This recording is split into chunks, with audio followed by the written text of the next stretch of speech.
Allohga shukr, oyog'imdan og'riqsiz juda ham yengil ko'chdi. Assalomu alaykum. Vitamin klinikasiga keldim. O'zim Buxorodaman. Yoshim 70 da. Mana shu yerga kelib oyog'imda, orqalarimda og'riq bor edi. 6 yildan beri oyoq og'riqman. Har xil diagnozlar qo'yilgan. Bu yerga Hindistondan vrachlar kelgan ekan, terapevt, ortoped vrachlar mana hijoma qilishni boshladilar. Allohga shukr, oyog'imdan, shu yelkalarimdan hijoma oldilar. Og'riqsiz juda ham yengil ko'chdi. Assalomu alaykum. Mening ismim Samira. Men Hindistondan hijoma terapevtiman. Bugun biz artrit bilan og'rigan bemorga navbatdagi muolajani o'tkazdik. Bemor tizzalarida kuchli va surunkali og'riqlardan aziyat chekardi. Alhamdulillah, hijoma muolajasini muvaffaqiyatli yakunladik va hozir u o'zini juda yaxshi, xursand va sog'lom his qilmoqda. Inshaalloh, u yana bizga qayta keladi. Hijoma bu sunnat asosidagi davolash usuli.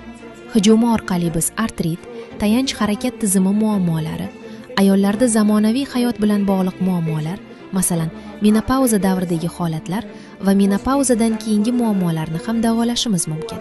Shuningdek, PCOD muammosi, muzlab qolgan yelka, frozen shoulder bilan qiynalayotgan qizlar uchun ham hijoma juda foydali.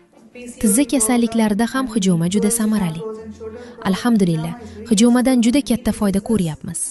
Odamlar hijoma haqida xabardor bo'lishlari va kamida 3 oyda yoki 6 oyda bir marta hijoma qildirib turishlari kerak. Agar savollaringiz bo'lsa, Vitamin klinikasiga yoki quyidagi raqamlar orqali biz bilan bog'lanishingiz mumkin.